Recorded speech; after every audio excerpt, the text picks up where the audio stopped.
Updated scoreboard for war number 9. This war ended a couple days ago, but GT40 beats TCN 1-2. Noon beats PBT 4-7, and Noon's average coming into this war was 2.25 deaths per war.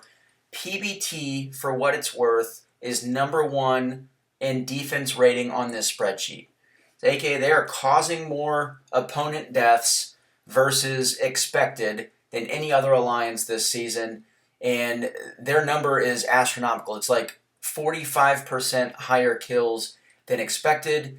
Some of that is small sample size, and some of it is, they started this season in, I think, the 15 to 20 range in terms of war rating, so a few of their matchups have been against lesser alliances, not really master caliber alliances.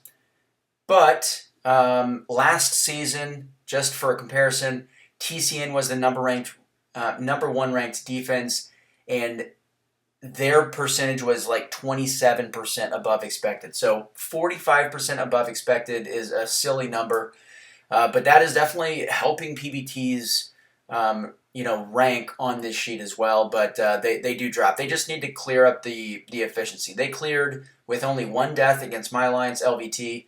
They just need to get closer to 1. 7 is not going to beat any competitive alliance, at least during this meta. Everybody is smoking this meta.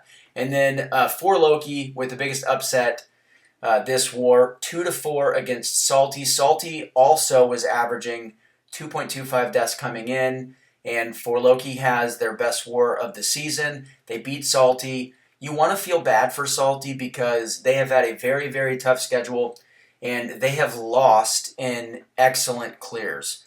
They had a donut against GT40 and still lost on time, which is just really unfortunate for any alliance. But the thing is, Salty's been talking a bunch of shit in chats, talking about how they want for Loki, they want LVT, as if, they've had such a tough schedule, they want a gimme win. That's the obviously, that's the tone of that type of taunt. And look, they got what they asked for, and they got that ass beat. So good job for Loki.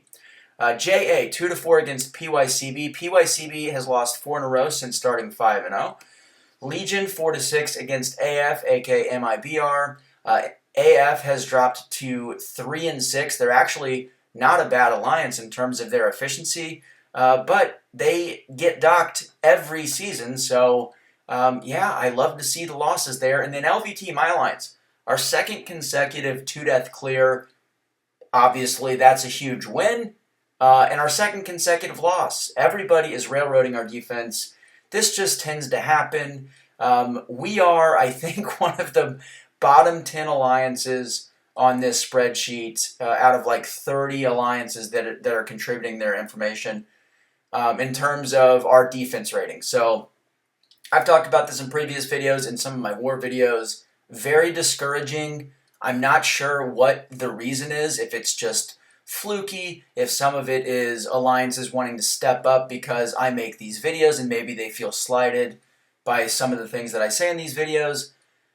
I don't understand. Maybe it's that the placements for our defense are just not up to snuff. I don't know, but here's the thing, man. XK9 is a very strong alliance. They were very strong last season. They were the 5th best alliance last season in terms of their efficiency. But because of their schedule, they finished 5-7, and it required other alliances getting docked for them to move into Master. And ultimately, I think that that's the reason they decided to move to a Shell alliance this season.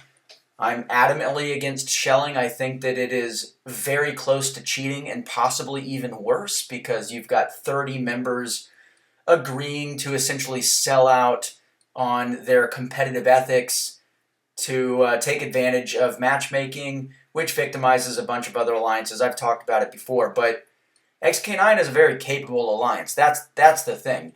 An alliance like Paulo or even ISO 8, those are good alliances, but they're not elite alliances. XK9 is an elite alliance, and by shelling, all they're doing is they're hiding from difficult matchups. And because they shelled, They were able to start the season, I think, 7-0. They lost to PBT, and maybe it was 6-0. I don't know. And yeah, so only now are they facing master level alliances, and they get a win against us with a 1-death clear in elite clear, but if they had matched GT40 once, Noon once, Salty once, how many wins do they have? And after this win, they're 8-1. And going into War 10, they were 4th on the in-game leaderboard. It just feels like a total sham. So it's disappointing. You want alliances that take advantage of things to get their comeuppance, and XK9 just happens to be a very good alliance. So it's not happening yet, but we'll see how the rest of the season plays out. TSVG 5-6 against SGA. I think SGA is 2-7 at this point after finishing 4th in game last season. And then SSX with the 1-death clear, their best clear of the season. Good for them. 1-5 over Matrix, and you guys can pause the screen and check out the rest of the matchups if you'd like. But let's go ahead and move on to the standings. All right, GT40 stays number 1, of course. Noon is number 2 still. TCN does leapfrog Salty. TCN 6-3. They're 5th in efficiency, but they're still 1st in strength of schedule. Salty still 3rd in efficiency, but they dropped to 5-4. 3rd in strength of schedule. They were previously 1st. So that's kind of the reason that they got jumped by TCN. JA, Legion both stay the same. Their efficiency and strength of schedule numbers are, I think, identical to after last war, so they stay the same there. And then XK9, they do jump up quite a bit. They're up 3 spots. They're, like I said, they're 8-1. They're 6th in efficiency, but they're 22nd in strength of schedule. And I think to this point through 9 wars, they have now matched 2 Masters level alliances that are in the top, I think, 12 or 13 in efficiency, and that would be LVT and PBT. They lost to PBT. That's their only loss in the season. And in that war, I think the PBT beat them 4-7. So they died 7 times in that war. They die once against LVT and win. And then SSX, they're up 5, which is a huge jump. They're 5-4. You guys can see that they're 10th in efficiency, 11th in strength of schedule. But as I've mentioned, it feels like every single update video, the points between SSX and just points between numbers 8 and 12 are all jumbled, so any alliance can make a huge move, and SSX happened to leapfrog everybody with their 1-death win this war. Okay, and then PBT, they're down 4. They're 6-3. I believe that they have lost 3 of their last 4, 15th in efficiency, 9th in strength of schedule, though. For Loki is up 2, 10th in efficiency, 15th in strength of schedule, and then you guys can see that Next moved up hugely. They didn't even get any face time on the scoreboard because they were not one of the top 20 alliances or match one of the top 20 alliances, but they did just have a 1-death clear. And they're 17th in efficiency, 4-5. So they're up 7, which is a hilarious jump, but same deal here. Basically, alliances 18 through 23 are very close in points for the most part, and any alliance with a good clear and a win, and jockeying for that top 20 or that 17 to 20 range in efficiency is going to probably land them on the sheet. And then GOMV and HCE stay the same at 3 and 6 and 4 and 5. So anyway, all right, that is it, guys. Leave a like and a comment. Let me know what you think. Subscribe if you like these videos and or my war videos, and I'll catch you in the next update.